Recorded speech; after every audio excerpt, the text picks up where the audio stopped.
संगमनेर नगर परिषद निवडणुकीमध्ये उमेदवारांकडून प्रचार जो आहे तो शिगेला पोहोचलेला आहे।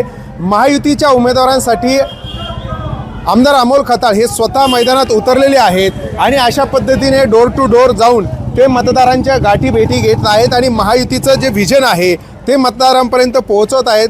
खरं तर विधानसभा निवडणुकीमध्ये संगमनेरचं चित्र बदलल्यानंतर या ठिकाणी महायुती प्रचंड अशा उत्साहामध्ये दिसून येते। आपल्यासोबत स्वतः आमदार अमोल खताळ आहेत।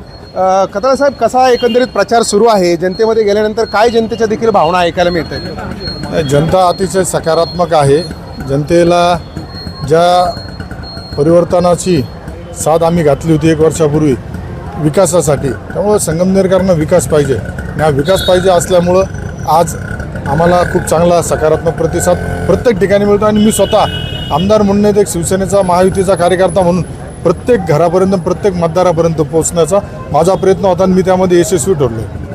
खरं तर ज्यावेळेस तुम्ही 40 वर्षाचा हिशोब मागता त्यावेळेस ते तुमचा 1 वर्षाचा हिशोब मांडता आणि कुठेतरी आरोप केले जातात की संगमनेरामध्ये जेव्हापासून आमदार अमोल खताळ आमदार झाले तेव्हापासून इथे गुंडगिरी वाढली आहे, व्यापाऱ्यांवर धाक निर्माण केला जातोय, असे सगळे आरोप होत आहे। कसं बघताय?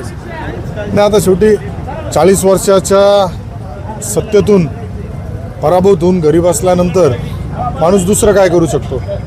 माझ्या 1 वर्षाची बरोबरी करताय, पण ते हे जाणून बुजून विसरताय का हे त्यांनीच पेरलं होतं। आज जे MD ड्रग्समध्ये जो आरोपी अटक झाला आहे तो आरोपी यांचा कार्यकर्ता आहे। माजी लोकप्रतिनिधी थोरातांबरोबरचे याचे फोटो आहेत। आत्तासुद्धा जो थोरातांच्या जो उभा आहे पॅनल त्याच्यामध्ये जो उमेदवार आहे त्या उमेदवाराच्या कुटुंबातील हा आहे। त्यामुळे याचे धागेदोरे निश्चितच मोठ्या स्वरूपाचे असल्यावर माझा प्रयत्न आहे, मी सांगितलेला आहे का मी आदरणीय मुख्यमंत्री साहेबांना या संदर्भात सांगून संगमनेरमध्ये ही जी ड्रग तस्करी सुरू आहे याचा बिमोड करताना याचे खरे सूत्रधार कोण आहेत हे जनतेसमोर आलं पाहिजे, यासाठी माझा प्रयत्न राहणार। त्यामुळं 1 वर्षामध्ये जे थोरातांनी 40 वर्ष पेरलं होतं हेच उगवलं होतं आणि मी आता कुठंतरी बिमोड करतोय। माझ्या कार्यकाळामध्ये राज्याश्रय 2 नंबर धंद्याला मिळत नाही, अवैध धंद्यांना मिळत नाही म्हणून कारवाई होत आहे आणि यांच्या 40 वर्षाच्या कालावधीमध्ये पूर्ण चुकीच्या प्रवृत्तीला व्यक्तींना धंद्यांना राज्याश्रय मिळत होता। खरं तर महायुतीच्या उमेदवारांसाठी या ठिकाणी उपमुख्यमंत्री एकनाथ शिंदे यांची सभा झाली, त्यात त्यांनी MIDCंचं अनेक मुद्दे जे आहेत ते इथले उपस्थित केले आणि ते प्रश्न मार्गी लावण्याचं आश्वासन दिलं।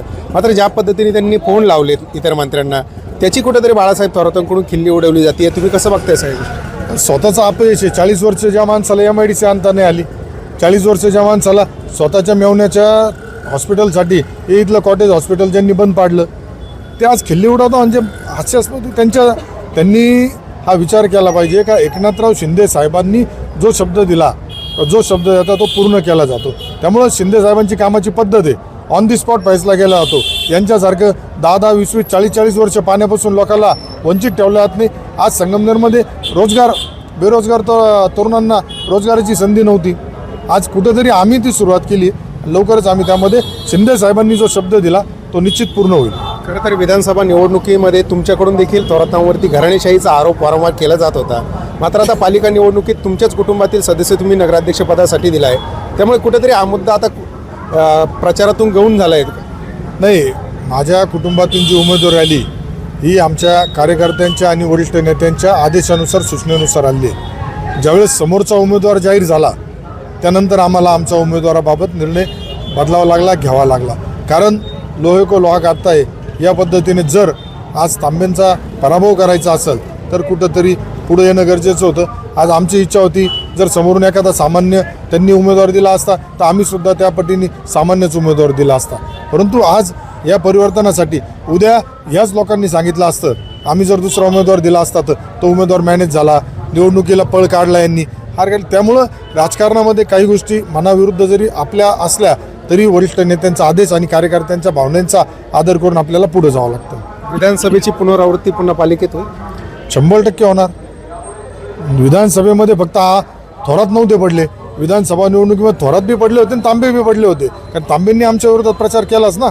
मामा भाचे मिळूनच सगळं त्यांनी वातावरण हे केलं। त्यामुळं निश्चितच संगमनेर नगरपालिकेवरती शिवसेना भारतीय जनता पार्टीचा महायुतीचा भगवा झेंडा निश्चित फडकणार।